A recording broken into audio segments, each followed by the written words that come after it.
शारदां देवीं रामकृष्णं जगद्गुरुं पादपद्मे तयस्थित्वा প্রণমামি মুহুর্মুহুর। নমস্কার। আজ নিবেদিতার ভারত দর্শনের ৩০৬তম পর্ব। আমরা ছিলাম ভারতবর্ষের শিল্প ভাবনাকে নিয়ে নিবেদিতার যে ভাবনা, সেটি নিয়ে 4টি অধ্যায় আলোচিত হয়েছে। কথা ছিল আজ শেষ অধ্যায়টি আলোচিত হবে। অনেকের প্রশংসা, অনেকের শুভেচ্ছা, অনেকের জানার আগ্রহ আমাকে আরও বেশি করে এই বিষয়টি নিয়ে আলোচনা এবং আলোকপাত করার প্রয়াসই করে তুলছে। সকলকে আমি শ্রদ্ধাপূর্ণ নমস্কার জানাই।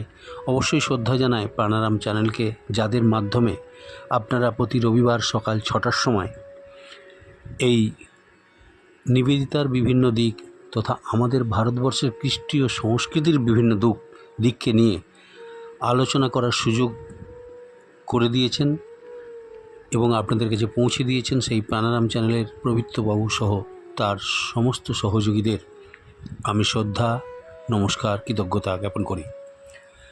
যেটি বলছিলাম, আমরা এর আগের দিন পর্যন্ত 4টি পর্বে নিবেদিতার শিল্প ভাবনাকে নিয়ে আলোচনা করেছিলাম। সে শিল্প ভাবনা শুধু আমাদের নিজেদের নয়, বিশ্বের শিল্প আঙ্গিকে ভারতবর্ষের যে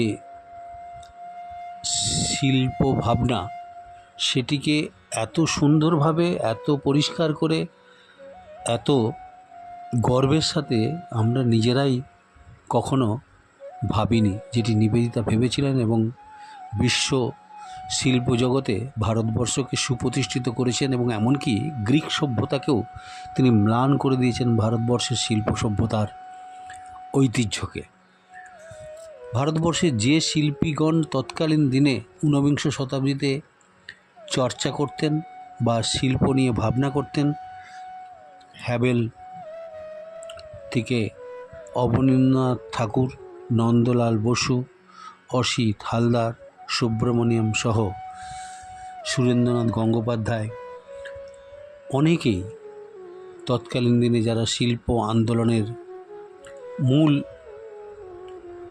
ধারার সাথে যুক্ত থেকে নিজেদিকে সমৃদ্ধ করছিলেন, নিজেদের শিল্প ভাবনায় যেটুকু ঘাটতি ছিল নিবেদিতার ধারা সেটা পূরণ হয়ে গেছিল, তারা নিজেরা সেটা স্বীকার করেছেন। অসিত হালদার তো বারবার স্বীকার করেছেন, নন্দলাল বসু স্বীকার করেছেন, সুরেন্দ্রনাথ গঙ্গোপাধ্যায় স্বীকার করেছেন এবং অবনীন্দ্রনাথ ঠাকুরও সমানভাবে স্বীকার করেছেন।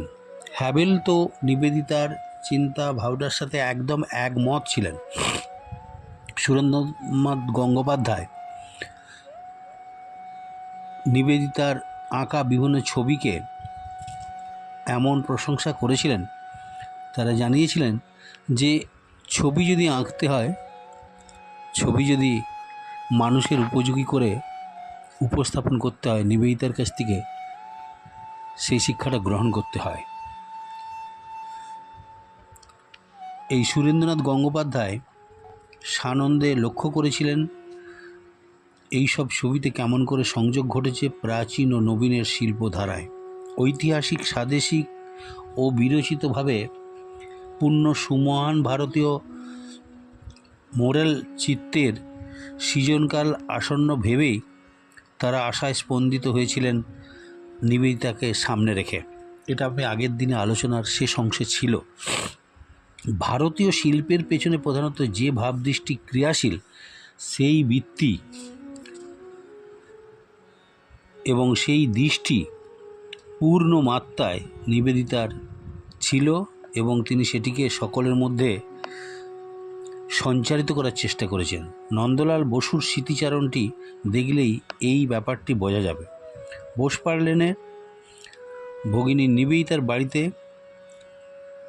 তিনি এবং সুরেন্দ্রনাথ গঙ্গোপাধ্যায় দেখা করতে গেছেন, সেটা সম্পর্কে তিনি একটা সুন্দর চিত্রনাট্য তুলে দিয়েছেন এবং সেটাতে তিনি সুরেন গাঙ্গুলির কথা বলছেন, তার সোহাধ্যায়ী বা একসাথে তারা পড়াশোনা করতেন এবং একই কাজ তারা দেখাশোনা করতেন। তারা দুজনে একবার নিবেদিতার বাড়িতে গেছেন দেখা করতে। সেটিকে নন্দলাল বসু ভারী সুন্দর স্মৃতিচারণটি করেছেন। তিনি লিখছেন, তার বাড়ির উপরতলায় বসবার ঘরে আমরা দুজনে গেলাম। তখন তিনি ঘরেই ছিলেন না। টেবিলের পাশে একটি লম্বা সোফার উপর পা দুলিয়ে আমরা বসলাম। তিনি বাইরে থেকে এসে পৌঁছালেন, আমাদের দেখলেন, দেখে আনন্দ পেলেন, কিন্তু হঠাৎ মুখটা গম্ভীর হয়ে গেল। গম্ভীর হয়ে তিনি বললেন, না, তোমরা নিচে পা মুড়ে আসন হয়ে বসো, বাবুক আসন যেটাকে বলা হয়, সেইভাবে বসতে বললেন। কেন বললেন?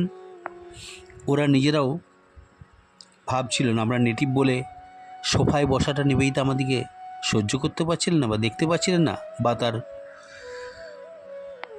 চিন্তার মধ্যে এই নেটিভ বা এদেশীয় প্রাচ্যের মানুষদের সোফায় বসার অধিকার নেই, এটা কেবলমাত্র ব্রিটিশদের জন্যই বা তার সাহেব বন্ধু বান্ধবদের জন্য বা বিদেশিদের সাদা চামড়ার মানুষদের জন্যই সোফাটা কি ব্যবহারযোগ্য? তাদের মনে প্রশ্ন হাজারো উপস্থিত হলো। কিন্তু যখনই তারা নিচে নেমে বসার অনুরোধটা নিবেদিতার কাছে পেলেন, তারা সঙ্গে সঙ্গে গম্ভীর হয়ে তারাও নিচে নেমে বসলেন।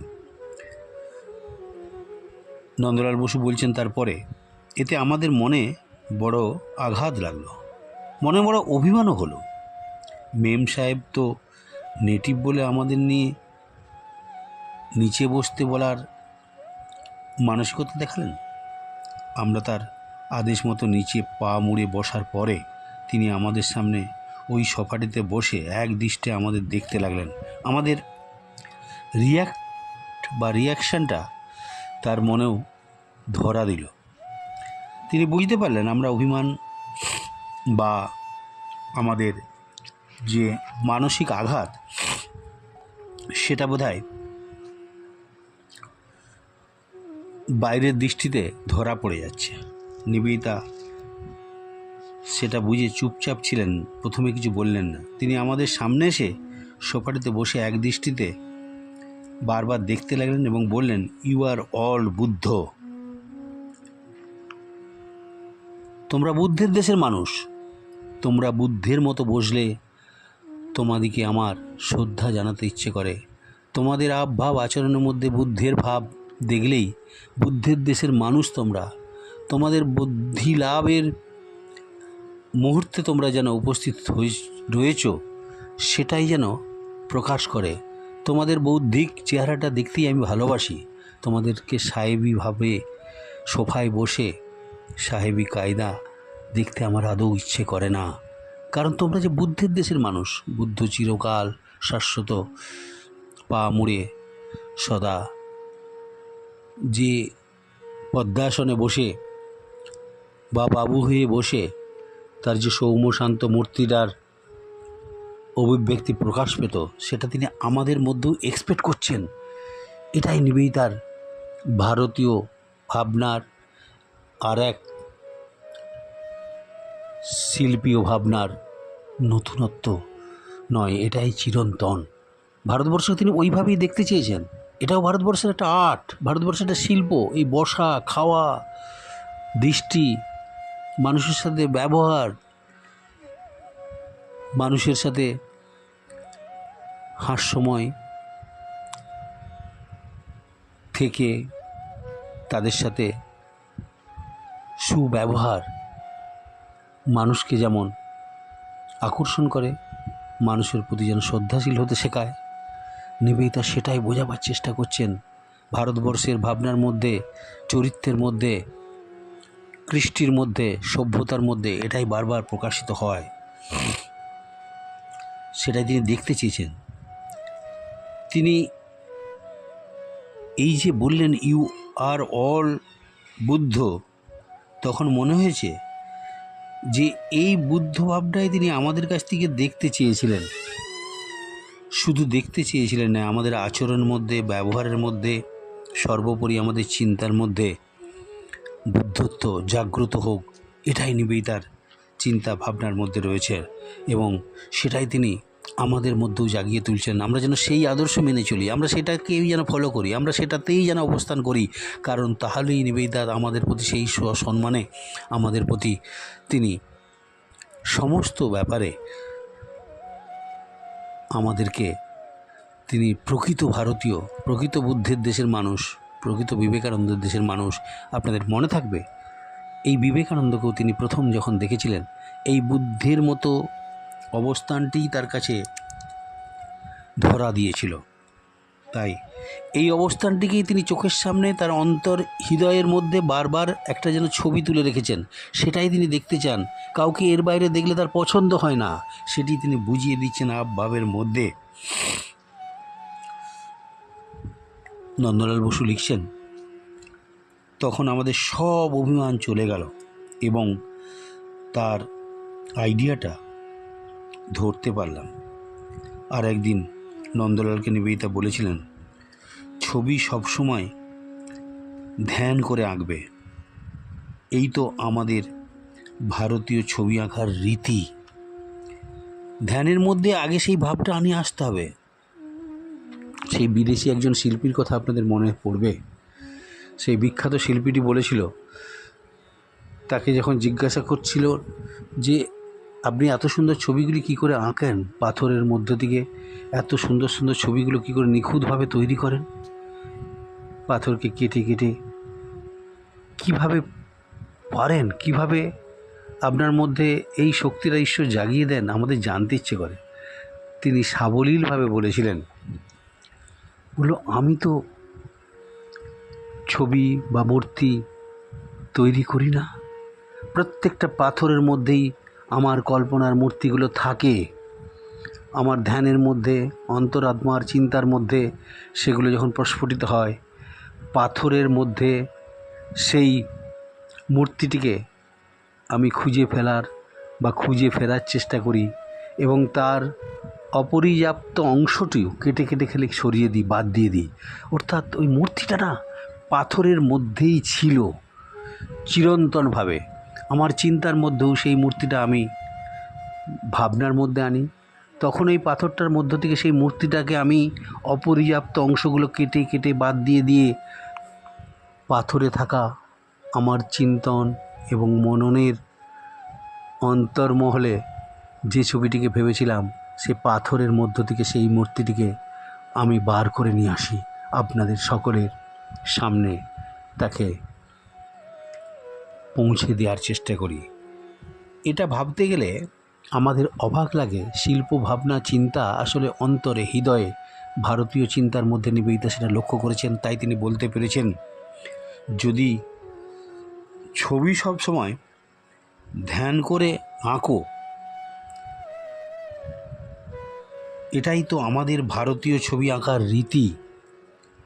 নইলে তুমি ঠিক ঠিক ছবিটিকে ধ্যানের মধ্যে না ধরা পাওয়া পর্যন্ত তুমি ছবিটি সম্পর্কে কল্পনা বা কনসেপ্টটা তোমার তৈরি হবে না।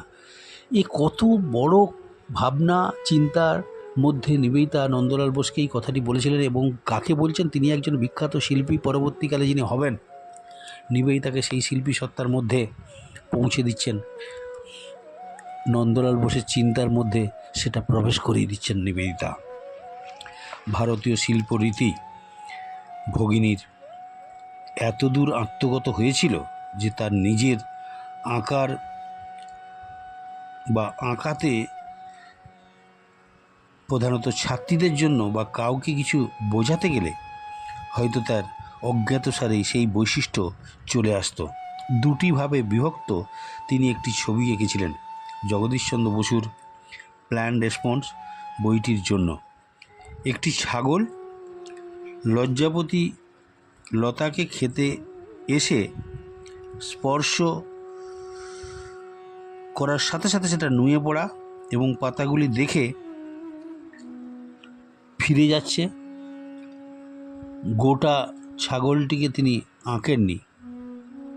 প্রথম ভাগে শুধু তার মুখটি এবং স্বাভাবিক লজ্জাপতি গাছ, দ্বিতীয় ভাগে নুয়ে পড়া পাতাগুলি এবং ছাগলের লেজটি মাত্র দেখা গেল। মাত্র কয়েকটি রেখায় আঁকা ছাগলের মুখটা এত জীবন্ত এবং কৌতুকপূর্ণ যে দর্শক মাত্রই তার প্রতি আকৃষ্ট হবে, এটাই স্বাভাবিক। সেটা তিনি তৈরি করতে পেরেছিলেন, ওই ছবির মধ্যে ফুটিয়ে তুলতে পেরেছিলেন। সম্পূর্ণ বিষয় না এঁকে ব্যঞ্জনা দিয়ে বোঝানোর এই রীতি ভারতে সুপরিচিত। প্রাচীন ভারতীয় চিত্রকলার সর্বত্র ছড়িয়ে আছে এর নিদর্শন। একটা দৃষ্টান্ত দিই, অজন্তা গুহায় তার গায়ে যে বিধুর পণ্ডিতজাতক চিত্রাবলীর একটা চিত্রে দেখা যায় নাগরানী ও নাগ রাজকন্যা ইরাবতী বা ইরান্দাতি যে কথা বলেছেন, ছবিটির একেবারে দক্ষিণে একটা ঘোড়ায় যে মাথাটা দৃশ্যমান, যাতে বোঝা যায় বাইরের রাজকুমারীর পাণিপার্থী পুণ্যক অপেক্ষারত। দর্শনের জু মানুষটিকে তো নয়ই, তার বাহনটিকেও আশির নখ আঁকার দরকার হয়নি। সূক্ষ্ম ব্যঞ্জনাপটু অজন্তা শিল্পীর এটি সবারই দৃষ্টিতে সবসময় ধরা দেয় না। এই যে দৃষ্টান্তটি, এই ছবির নিদর্শনটি সঠিক শিল্পীর মানসিকতায়, শিল্পীর ভাবনায়, শিল্পীর চিন্তায় ধরা দেয় যখন তার অন্তর হৃদয় থেকে এই সাড়াটা তিনি অনুভব করেন। প্রশ্ন জাগে, আজকের ভারতীয় শিল্প কোন পথে চলেছে? স্বভাবসিদ্ধ, রসবর্ষী এক নতুন শিল্পভাবনার নায়ক, তার ভাষায় তিনি বলেছিলেন, অর্থাৎ নবনীন্দ্রনাথ ঠাকুর, ঠাকুরবাড়ির একজন বিখ্যাত মানুষ অবনীন্দ্রনাথ ঠাকুর, তিনি বলছেন, ভারতীয় শিল্পের আভিজাত্য বজায় রাখতে পূর্ব অর্জিত আমাদের যে বন্ধন, সেটাকে দূরে সরিয়ে রেখে নতুন প্রখা প্রকরণের অর্জন করা ঘটলেই সেটি সঠিক প্রকাশিত হবে। আজ পর্যন্ত সেটা সঠিকভাবে ঘটলই না। এটা অবনীন্দ্রনাথ ঠাকুরের নিজের চিন্তা, সেটি তিনি এক্সপ্রেস করেছেন। তিনি বলছেন আরও, ভারত শিল্পকে এত জাতের শিল্পের ছোঁয়া লেপা স্বীকার করতে হয়েছে যে একে আর বিশুদ্ধ গব্যাগারে ধরবার উপায় নেই ছোট ভাঁড়ের মধ্যে। কবিদের মতো আর্টিস্টদেরও নিরঙ্কুশ অবস্থায় নিজেদের পন্থায় চলতে দেয়া ছাড়া উপায় দেখিনি। এটা অবনীন্দ্রনাথ ঠাকুরের নিজস্ব ভাষা। এ যেন নিবেদিতারই কথার শব্দান্তর মাত্র। এই পথেরই পথিক আধুনিক ভারত শিল্প। বিংশ শতকের প্রথম পাদের শিল্পীরা আধুনিকতার ঐতিহ্যের সন্ধান তারা নিবেদিতার মাধ্যমেই পেয়েছিল এবং ওই ঐতিহ্য সন্ধানে নিরন্তর তারা পরিশ্রম করেছিলেন। নব্য ভারতীয় ঘরানায় তার ব্যাপ্তি ঘটেছে বারবার এবং ক্রমশ সেটি এগিয়ে গেছে। বিংশ শতকের যে শেষাশেষি বহু শিল্পীর ছবিতে দেখা যায় পাশ্চাত্য আধুনিকতাবাদের সঙ্গে ভারতীয় পরম্পরাকে সংযুক্ত করার চেষ্টা। শিল্পীরা এখানে অবনুক্ত, নিরঙ্কুশ। তারা ছকবাঁধা নন, খোলা মনের অধিকারী। দেশীয় বা বিদেশীয় সব কিছু মন টানে তাকেই চিত্রগত করার স্বাধীনতা তাদের আছে বলেই এটা অস্বীকার করার উপায় নেই। প্রসঙ্গত, উদয় শঙ্করের কল্পনা চলচ্চিত্র দেখে অভিভূত মকবুল ফিদা হোসেনের একটা উক্তি স্মরণ করা যেতে পারে। উদয় শঙ্করের নাচের শৈলী, মুদ্রা এবং উপস্থাপনা সবই টুকরো টুকরো হয়ে ছড়িয়ে পড়ল আমার আঁকায়। শিল্প সম্পর্কে নিবেদিতার একটি চিরন্তন উক্তি, শিল্প বিজ্ঞান নয়, যা কিছু চিরসুন্দর ইন্দ্রিয় সুখমণ্ডিত সৌন্দর্য তা নাও হতে পারে, তাকেই প্রকাশ করা শিল্পের প্রকৃত কাজ। রবীন্দ্রনাথ এই প্রসঙ্গেই বলেছিলেন যে বিশিষ্টতা আর্টের প্রাণ, আর তার সঙ্গে গায়ে এবং সর্বত্র মিষ্টি মিশালো একটা চিন্তার বহিঃপ্রকাশ, বাইরে বেরিয়ে আসার বা লোককে বোঝাবার মিষ্টতার সাথে সেটার প্রয়োজন হয় না সবসময়। তার আঁকাটা, তার আর্টিস্টিক মনোভাবটা, এই তার বহিঃপ্রকাশে যেটা ঘটে সেটা যে কোনো বিষয়ের উপরে, সেটা সৌন্দর্যমণ্ডিত কোনো ফুলের স্তবকের ছবির মধ্যেই শুধু আনন্দ প্রকাশিত হবে, বাকি সমস্ত ছবি ঘৃণ্য, অন্তত যেগুলি মানুষের মনে ধরা দেয় না সেগুলির কাছে এই ছবিগুলির অনেক উচ্চ মানের চিন্তার সন্ধান দেবে, তা নয়। প্রত্যেকটি ছবিই শিল্প ভাবনার এক একটা নিদর্শন, সেটা নিবেদিতা বারবার বোঝাবার চেষ্টা করেছেন। এবং যার ফলে যেমন আমরা দেখব যে বিশিষ্টতা আর্টের প্রাণ, তার সঙ্গে হাতে গড়ে মিষ্টি মিশালো করার অন্তত শিল্পের ক্ষেত্রে সেটা প্রয়োজন নেই। উমার হৃদয় পাবার জন্য শিবকে কখনো অপেক্ষামান থাকতে হয়নি। আজ আধুনিক বহু শিল্পীর দৃষ্টিতে দেখা যায় আপাত অসুন্দর এবং বিশিষ্ট বিষয়ে যেগুলি অন্তর্সৌন্দর্যে ভাস্কর্য, সেগুলি সর্বদাই যে কোনো শিল্প ভাবনার কাছে ধরা দেয়। হরিপুরা কংগ্রেসের সম্মেলনে 1938 খ্রিস্টাব্দে নন্দলাল বসুর আঁকা প্রায় 80টা পোস্টারে ভারতীয় ঐতিহ্য এবং ভারতীয় সংস্কৃতি ও জনজীবনের প্রতি শ্রদ্ধাপূর্ণ অনুরাগের যে অপূর্ব প্রতিফলন দেখা দিয়েছিল, তাতে ভগিনী নিবেদিতার প্রভাবের ফল বললে অত্যুক্তি হয় না।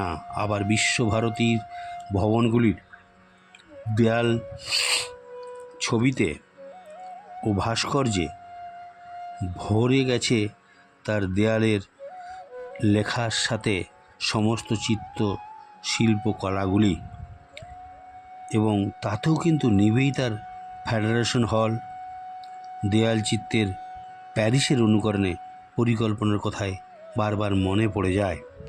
আসলে সিস্টার নিবেদিতার প্রভাবের ফল যেভাবে বিশ্বভারতী কেন, সমস্ত দেশীয় বিদেশীয় বড় সংস্থাগুলির, বড় সংস্কৃতি জগতের প্রেক্ষাগৃহগুলির সামনে নিবেদিতার চিন্তাভাবনার ফলশ্রুতি ফুটে উঠেছে তার শিল্প ভাবনাটির প্রকাশের মাধ্যমে।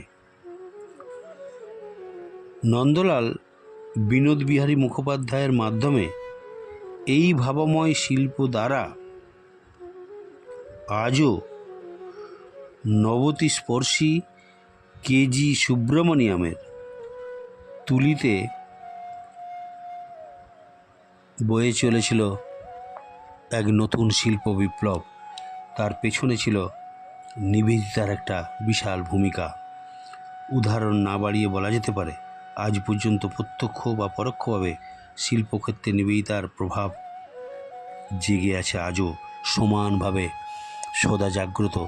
আমাদের খালি চাউনির অভাব, দেখার অভাব, দৃষ্টির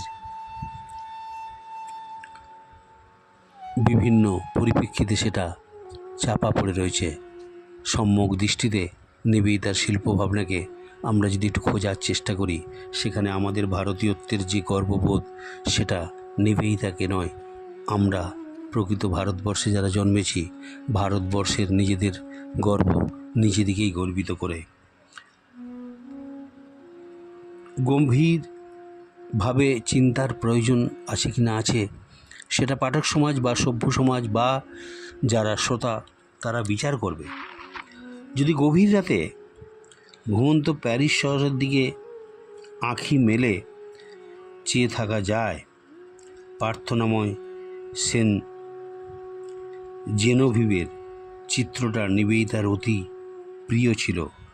আমাদের মনে হয় ও তো স্বয়ং নিবেদিতারই ছবি। ভারতের উপর তার বিনিদ্র করুণ দৃষ্টি মেলে মঙ্গল চিন্তারই একটা প্রতিফলন মাত্র। চিরজাগ্রত তপস্যারী চিত্তায়ন এটি। অবনীন্দ্রনাথ ঠাকুর তাকে দেখে বলেছিলেন, যেন তপস্বিনী উমাকে দেখলাম। আর নন্দলাল বসু স্বীকার করেছেন, আমার সতী বা উমার তপস্যা ছবির খানিকটা আদল তার চেহারার মধ্যেই প্রকাশ পায়। এই ভাবনা, এই চিন্তা, শিল্পীয় ভাবনাতেই নন্দলাল বসু, অবনীন্দ্রনাথ ঠাকুর, হ্যাবেল বা সুব্রমণিয়াম তারা বলতে পারেন, কারণ তাদের শিল্পসত্তাটা ততখানি জাগ্রত এবং সে জাগ্রততার পেছনেও নেবেই তার ভূমিকা। তারা আবিষ্কার করেছিলেন সতী উমার তপস্যা। বিশেষ করে নন্দলাল বসু বলছেন, আমার সতী বা উমার তপস্যা খানিকটা যেন নিবেদিতার চেহারার মধ্যেই ধরা পড়ে যায়। অসিত হালদারের কাছে তিনি মাতৃস্থানীয়া দেবী, মাতৃস্থানীয় এই দেবী সেই মূর্তিময়ী অনুপ্রেরণার যে সত্যিকারের প্রয়াস ছিল তাদের কাছে দিশারি, সেটি দেব দূতির অন্তর্ধান বা অন্তর রহস্য ছাড়া আর কিছু নয়। ভারত শিল্প আন্দোলনের এক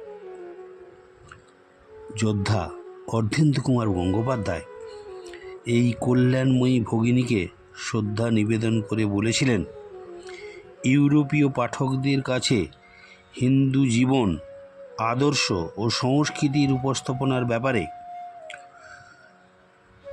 পরলোকগত সিস্টার নিবেদিতার অমূল্য দান। পারস্য ও আরবের ক্ষেত্রে ব্যাটট বা আর্মেনিয়াস, ব্রাহ্মভৈরী কিংবা জাপানের ক্ষেত্রে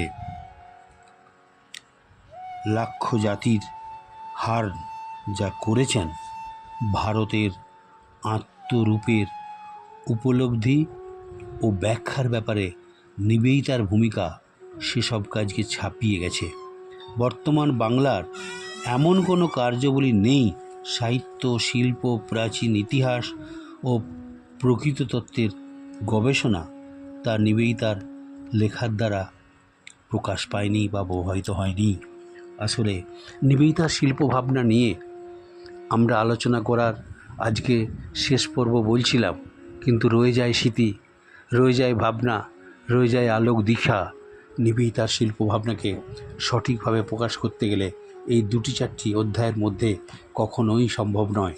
যারা এর মধ্যে শিল্পভাবনার মধ্যে নিবেদিতার কাছে ঋণ স্বীকার করেছে, আমরা শিল্পী না হলেও তাদের শিল্পভাবনাতে আমরা যখন প্রবেশ করি তখন নিবেদিতাকে আমরা খুঁজে পাই।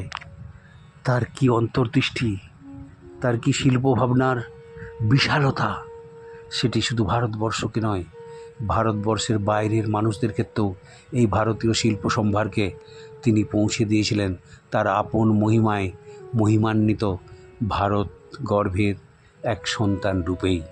নিবেদিতার শিল্পভাবনা অন্যান্য ভাবনার সাথে এক উর্বর চিন্তার ফলশ্রুতি ছাড়া আর কিছু নয়।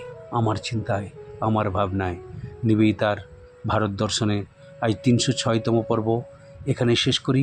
সকলে ভালো থাকবেন। ওং অসতো মা সদ্গময়, তমসো মা জ্যোতির্গময়। ওং শান্তি শান্তি শান্তি হরি ওং তৎসৎ শ্রীরাম কৃষ্ণার্পণমস্তু।